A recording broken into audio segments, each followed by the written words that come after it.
I'm 43 years old, and my family just discovered I'm not the hopeless failure they assumed I was. The desperation in their voices outside my condo door is almost worth the 12 years of shame they've put me through. Almost. Let me rewind. My dad, Carl, retired last month after 35 years at a logistics company. Huge celebration, fancy venue, the works.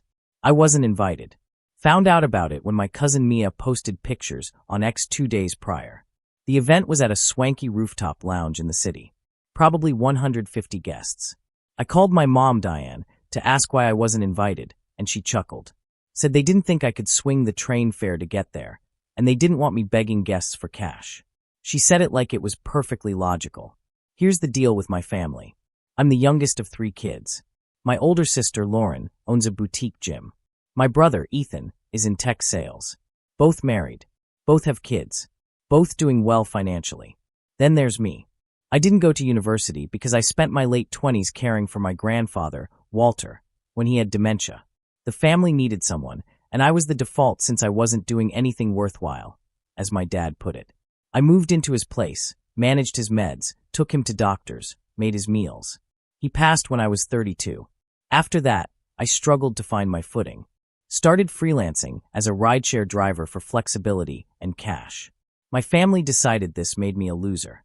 Every family event was a chance to remind me I was throwing my life away. My siblings would brag about their revenue streams while I sat there. My mom introduced me as her kid who never got his act together. My dad stopped asking about my work entirely. For years ago, things shifted. Dad was stressing about retirement at a family barbecue. The company had slashed their 401k match, and he was looking at maybe 50% of his expected nest egg. Mom was freaking out about their condo payments. They'd refinanced 3 times and still owed 20 years. Lauren suggested they sell and move to a smaller place, but Mom refused. That condo was her status symbol in the community. I offered to help. Said I'd saved some money and could chip in on their payments. Dad looked at me like I'd offered him pocket change. He said, "Where would you get actual money?" "From your Uber tips." Everyone laughed, but I was serious. I'd been saving for years, not a ton at first, but it grew. I lived frugally, way below my means, in a studio I rented dirt cheap. I'd been investing small amounts steadily. I had cash more than they knew, but they dismissed me. Dad said he'd rather take another loan than accept money from his son, who drove strangers around for a living. I stopped offering and cut back on family gatherings, unless unavoidable. They still called when they needed favors, though. Ethan needed help rearranging his garage. Lauren needed someone to watch her cats for a weekend. Mom needed rides to the dentist when Dad was busy. I did it because they were family. So when I heard about Dad's retirement party, I decided I was done being unseen. I bought him a gift, a custom leather journal worth about $2,000 from a specialty shop. Had it monogrammed. Put it in a sleek gift box. I took the train to that rooftop lounge on Saturday night and walked in with the gift. The room hushed, not all at once, but in a ripple as people noticed me. I wore my usual clothes, khakis and a sweater, because I wasn't there to show off.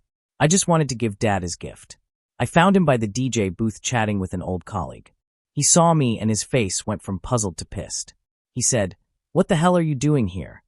Loud enough that nearby conversations stopped. I said I brought a retirement gift. Held out the box. He didn't take it. Looked around at his buddies, then at me, and said, "Well, damn, the screw-up actually showed. Someone call the cops." People laughed. I thought he was kidding, but his expression was dead serious. Mom materialized, grabbed the mic from the DJ. No idea why the DJ handed it over. She spoke to the whole room. "That's our son, 43, no career, no partner, no prospects." Just so everyone knows who walked in. The place went silent. I stood there with the box. Ethan pushed through the crowd, got in my face, and said, "You still owe me $500 from that loan last year." Deadbeat. I'd borrowed for a phone repair 3 years ago and paid it back in 2 weeks, but he acted like I hadn't. My uncle, Dad's brother, laughed and told everyone I earned less than a barista driving for rideshare. My Aunt Sylvia, Dad's sister, announced I lived in a rat-infested studio and she'd seen photos. I've never had rats. Never. One of Dad's coworkers asked if I was the one who got turned down for a warehouse job. Dad nodded, said it happened twice, which was a lie. I never applied for warehouse work. Mom added they'd told people I was backpacking in Asia because it was less embarrassing than admitting I existed. My cousin Mia shouted that even street performers had more dignity than me. I set the gift on a table, looked at Dad, said, "Happy retirement," and walked out. No one followed. No one apologized. I heard laughter as I left. I went home to my condo, sat there, not exactly sad, but clear. Something I'd been waiting for had happened. I'd spent years hoping they'd see me differently, but they'd made it crystal clear. They wanted me as the family punching bag. It gave them someone to look down on. What they don't know, I'm not broke. That studio I rent. I own the building. Bought it 6 years ago as an investment. I live in the studio to keep costs low, and the other 5 units bring in rent.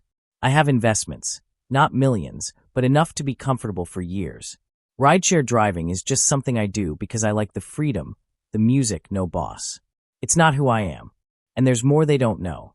When Grandpa died, he left me his cabin. My parents thought he'd left everything to Dad, his only kid. But Grandpa changed his will in his final months. Told me privately. The cabin was paid off. I sold it and invested the proceeds. That's the backbone of my finances. My family has no clue. Sunday morning, I woke to a text from Ethan saying I tried to wreck Dad's night. Nothing from my parents or Lauren. I didn't reply. Did some rides, went home, streamed a movie, slept by midnight. At 3 a.m., I woke to frantic knocking on my door. Loud, urgent. Voices, Dad shouting my name, Mom sobbing, Ethan pleading, "Please open up." I looked through the peephole. My whole family was there, Mom, Dad, Lauren, Ethan, Sylvia, my Uncle Mia. Mom was crying like someone had died. Dad looked panicked, face flushed. They were apologizing, saying it was a joke, I was family. Please make it stop. Make what stop? I had no idea. I didn't open the door. Watched through the peephole. Dad pounded again, yelling they needed to talk. It was an emergency. They were sorry. I had to let them in. I went back to bed. The knocking lasted maybe 15 minutes, then stopped. I checked the peephole, hallway empty. Back to bed, couldn't sleep. My phone was exploding, texts, calls, all saying the same. We're sorry. We need to talk. Please answer. It's urgent. We were wrong. Please. I turned it off, slept. At 8 a.m., I turned it back on. 71 missed calls, 38 texts for voicemails. I listened to one, Mom begging me to call, saying they needed me desperately, she'd do anything. I haven't called back. It's been 3 days. They keep trying. Showed up at my building again Tuesday night. I didn't answer. They tried contacting my property manager until they realized I'm the owner. They're lost now. I'm sitting here wondering what they need so badly they'd bang on my door at 3 a.m. Update 1. The comments on my last post were wild. Some nailed it, some were way off, and a few said I should forgive them because they're family. Respectfully, that made me chuckle. You don't mock someone for 12 years and expect a free pass because you need a favor. I need to clarify something I didn't mention earlier. When Grandpa died and left me his cabin, there was more. He had a savings account, not huge, but set aside for his final costs.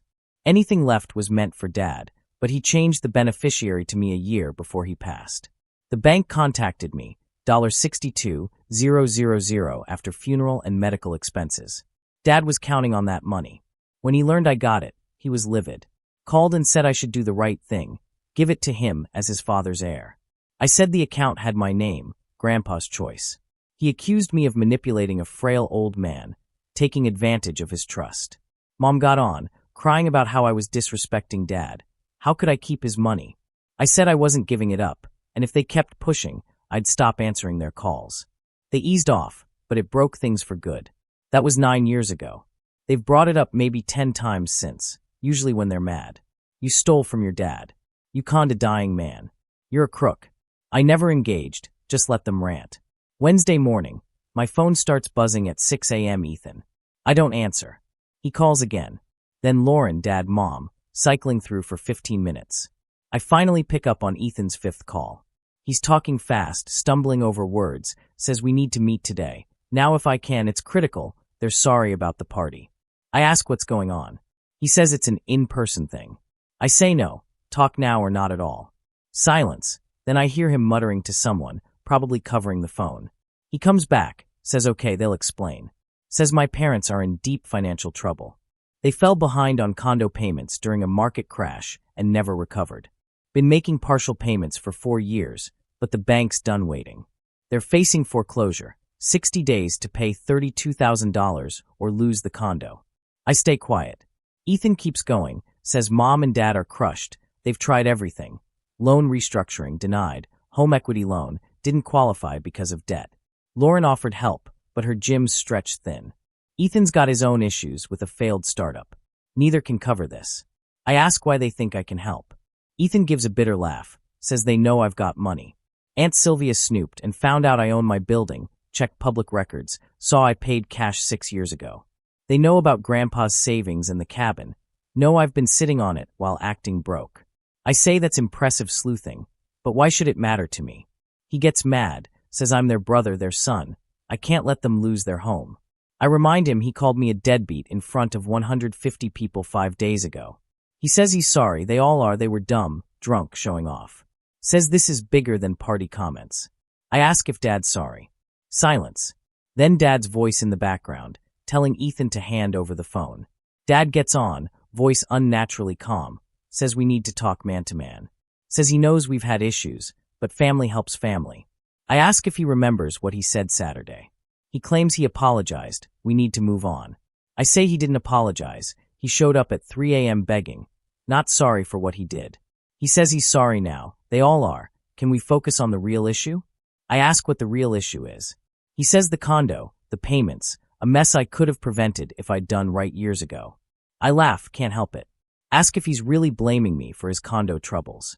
He says if I'd given him that savings, he'd have paid down the condo, wouldn't be here now. Says I caused this by keeping money that wasn't mine. I say that's a bold take, but I'm not helping. He starts shouting, says I owe him, they raised me, fed me, housed me for 18 years, this is how I repay them? I hang up. Ethan calls back. I don't answer. They call 22 more times in an hour. I block their numbers. Wednesday afternoon, I'm out driving rideshare, stop at a coffee shop. Lauren pulls up next to me. Definitely not random, she followed me. She gets out, starts talking before I can speak. Says she gets I'm pissed, but I need to think about Mom, who's not eating, barely sleeping, terrified of losing the condo she's had for 25 years.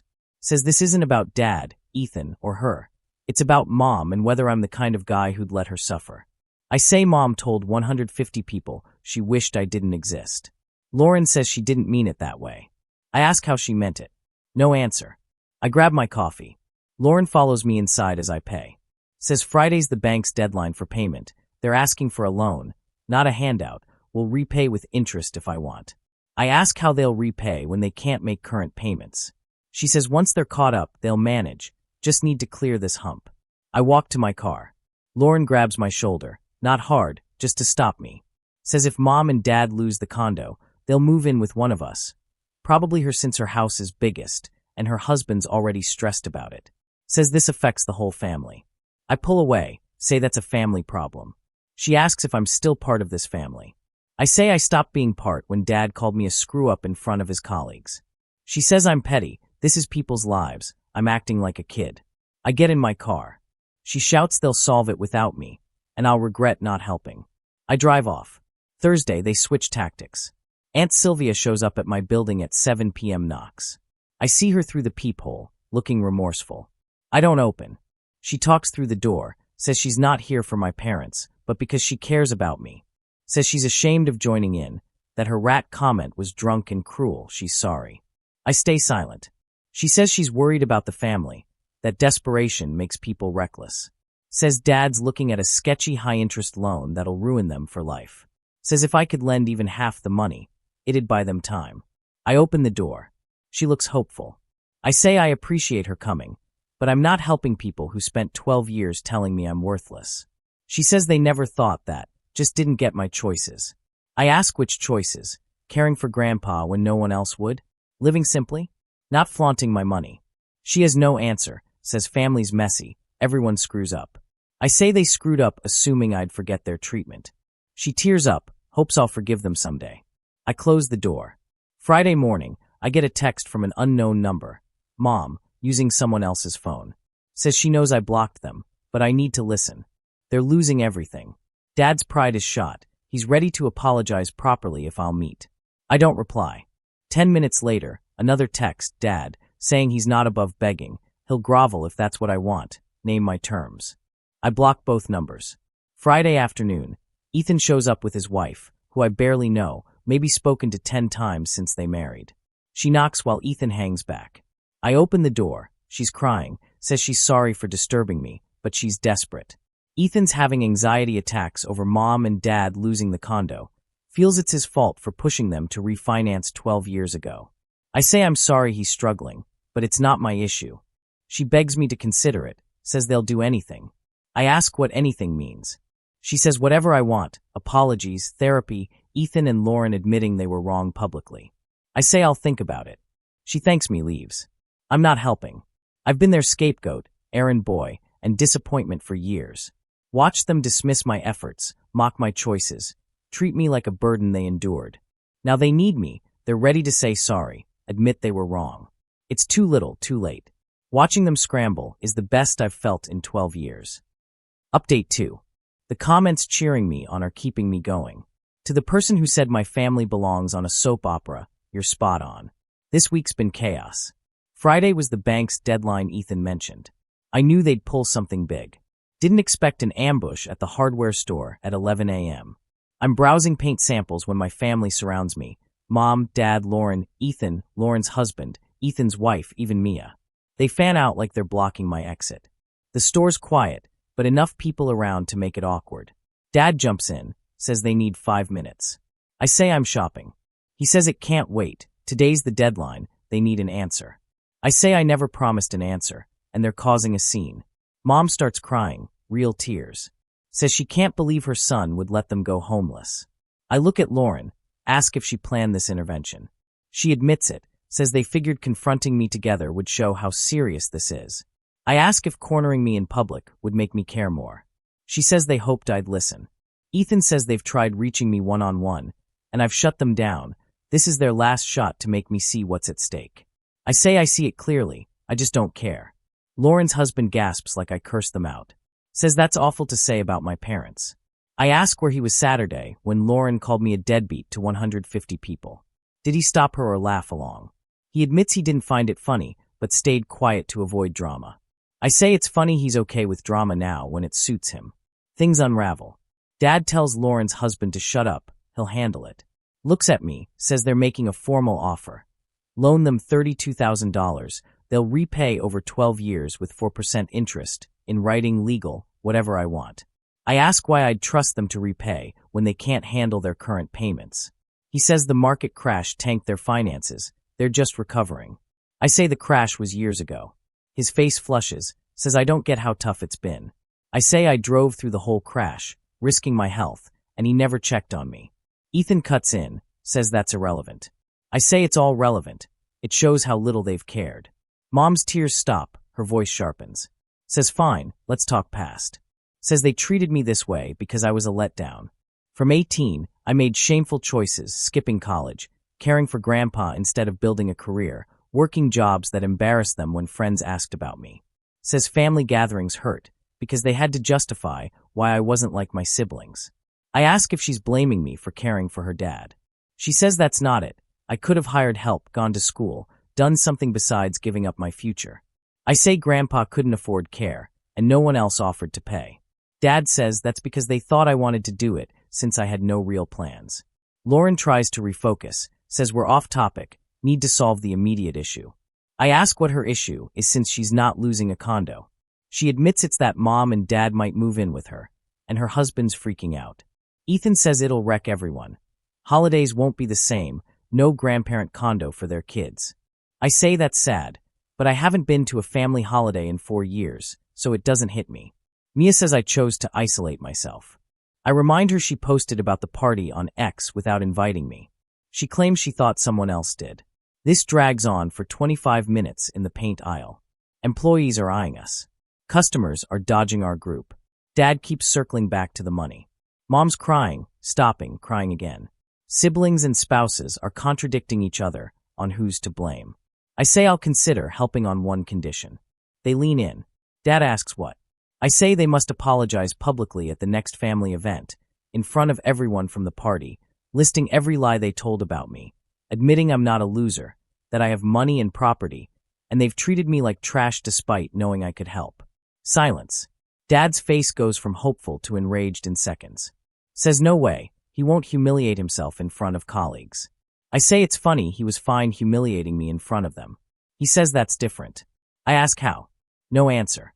Mom says she'll do it, if that's what it takes. Dad snaps at her to be quiet. She turns on him, says his pride got them here. They start arguing in the store. Mom brings up the savings, says Dad's bitterness over me getting it poisoned the family. Dad says it was his. I manipulated a dying man to steal it. Mom says he has no proof, needs to drop it. Lauren tries to calm them. Ethan pulls me aside while they argue. Says the public apology won't fly, but maybe a private written apology I could hold on to. I ask what good that does. He says it's good faith. I say I don't want their faith. I want them to feel what I felt. He asks if public humiliation or groveling would satisfy me. I say yes, it would. He calls me petty, says he's starting to see why they treated me like this, that my vindictiveness explains it. I laugh, say it started at 31, managing Grandpa's care while Ethan closed tech deals and Dad told people I was wasting my life. Security approaches, asks us to take it outside. We move to the parking lot. Parents are still arguing, Mom blaming Dad's pride, Dad saying I'm selfish for not helping. Lauren and Ethan mediate. Lauren's husband is on his phone. Mia looks awkward. I get in my car. Dad grabs my door, stops me from closing it. Says this is my last chance, if I leave, I'm cut off, never welcome again. I ask if I'm welcome now. No answer. I tell him to move. He doesn't. I say it again. He says not until I answer. I start the car. He lets go. Mom runs to my window, begging me to wait, says we can fix this, she'll do anything. I drive away, see them in my rear view, standing defeated in the lot. Saturday morning, Lauren texts from a new number, asks to meet one-on-one, no parents, no Ethan. Says she wants to explain why things are this way, deeper than the savings issue. I say I'm not interested. She says it's about Dad's resentment, predating the money. I agree to meet at a cafe Sunday evening. Lauren looks drained. Says Dad's always resented me, starting when I was born. He wanted to stop after Ethan, but Mom pushed for one more, hoping for another girl. When I was a boy, Dad felt stuck, stayed in a job he hated for benefits to support 3 kids. Says when I cared for Grandpa, Dad saw it as me dodging responsibility, like he did staying in a dead-end job. Says the savings confirmed Dad's view of me as selfish. I say that's interesting, but it doesn't change anything. Lauren says she knows, just wanted me to see it wasn't really about me. I say that makes it worse. I've been punished for 12 years for something not my fault. She admits she gets it. Then drops a bomb. Mom and Dad took a second loan 3 years ago because Dad has a crypto trading obsession. Lost $55,000 in 6 months. That's why they're behind, not the market crash. Dad's still trading. Lauren's tried to stop him, but he denies it's a problem. Mom knows but won't face it. This explains the desperation, the 3 a.m. panic. They're not just losing the condo, they're drowning in an addiction. They thought I'd bail them out. I say I'm definitely not helping now. Lauren says she expected that, told me because she's done hiding Dad's secrets, and I deserve the truth. I ask if Mom and Dad know she told me. She says no, they'd lose it. Monday morning, Dad calls sobbing. Says the bank started foreclosure. They have 45 days to vacate. Says it's happening, and it's my fault. I hang up. That's where I am. They have 45 days. Dad's got a crypto problem no one's addressing. Mom's in denial. My siblings are stepping back while guilting me to help. I've got the money to fix their immediate issue, but no plans to use it. Final update. The comments were split. Some say help, some say let them crash. To those saying help, understand this. I didn't just decide to be cold. I've been preparing for this for 9 years, since Dad said he'd rather take another loan than my rideshare money. Since they made it clear I'd always be their failure, no matter what. The 45-day foreclosure moved faster than expected. When you're years behind and the bank's been lenient, they don't play once foreclosure hits. By Tuesday, the condo was set for auction Thursday morning at the city hall. Ethan called Monday night, panicked, from another number. Said the auction was Thursday, they'd tried everything, bank wouldn't budge, Mom's having breakdowns, Dad's shut himself in their room. Says they need a miracle. I ask if Dad's still trading crypto. Long pause. Ethan admits he is, lost $4,000 in the last week trying to win enough to save the condo. Says it's out of control. Mom finally sees Dad needs help, but it's too late. I ask why I'd fund a trading addiction. He says it's not funding that, it's saving Mom. I say Mom watched Dad treat me like dirt for 12 years and never defended me. Ethan says that's unfair. I say life's unfair and hang up. Wednesday morning, Lauren shows up at my building. I open the door because I'm curious. She looks worse than at the cafe, hands me her phone with a video. I play it. Mom and Dad in their living room, probably Lauren recording. Mom's on the couch, crying. Dad's by the window. Lauren's voice asks Dad to say what he told her. Dad turns, looks broken, says he's sorry for how he treated me, knows he ruined our relationship, knows I have no reason to help. Says he has a problem, will get therapy, treatment, anything if I save the condo. I hand back the phone, say it's a nice video, changes nothing. Lauren says she figured, asks what it'd take. I say nothing will make me help now. She asks if I'll let them lose everything over pride. I say it's not pride, it's consequences. They treated me like this for years, now they live with it.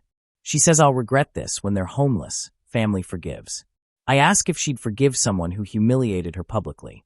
No answer. I close the door. Thursday morning, I go to City Hall. Auctions at 11 o'clock. I arrive at 10:30. Investors are there for deals. I register to bid. The clerk asks if I know how auctions work. I say yes. At 11 o'clock, the auctioneer lists the condo. 2-bedroom, 2-bath, built 1992, needs work but solid. Starting bid is the bank's amount plus fees. $35,000. I bid $35,000. Someone bids $36,000. I go $38,000. They bid $40,000. We hit $50,000 after 6 minutes. The other bidder quits. Auctioneer asks for more bids. Silence. Going once, twice, sold to me for $50,000. I own my parents' condo, the home I grew up in. The one Mom said was her identity in the community. It's mine. Eviction notice is 7 days. They have until next Thursday to leave. I knew this was coming since Ethan let it slip at a barbecue, drunk on craft beer. I've been tracking their loan records online. I've been waiting. Friday afternoon, my phone goes nuts. Lauren found out I bought the condo, don't know how. She calls screaming, says I'm a monster. Buying their home out from under them is the cruelest thing she's heard. Asks what kind of person does this to family. I say the kind called a screw-up in front of 150 people. She hangs up. Ethan calls, not yelling, pleading. Says don't do this, there's another way. Where will they go if I evict them? I say that's not my problem. He says I'm destroying the family. I say the family destroyed itself years ago. Dad calls, furious, not crying.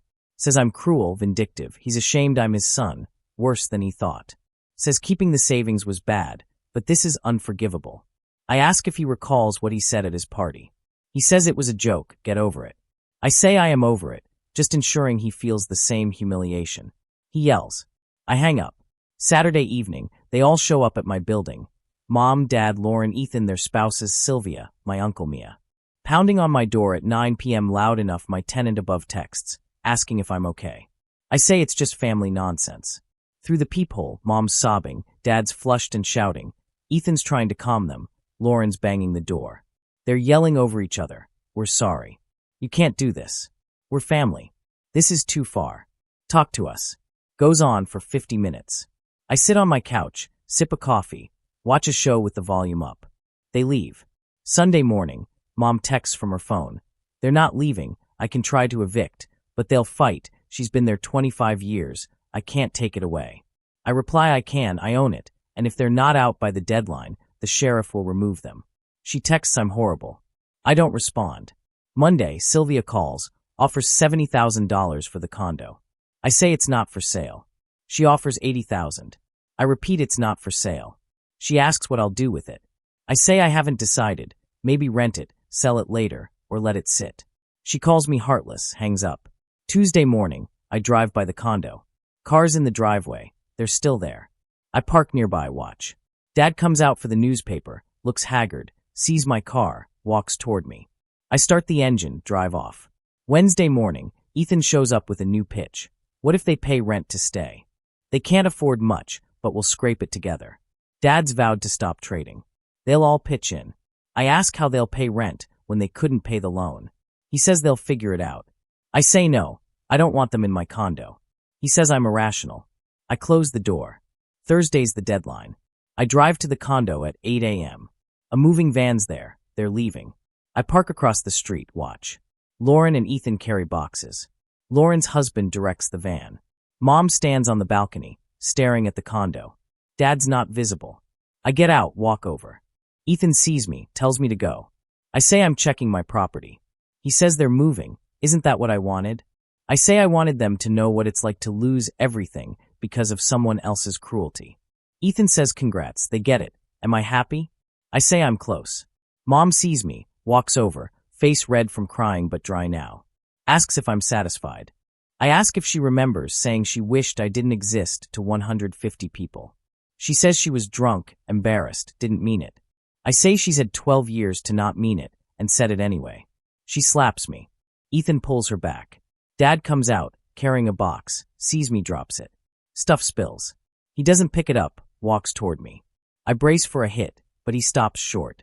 Says I'm dead to him. He has 2 kids now, never wants to see or hear from me again. I say that's been true for 12 years. He's just saying it now.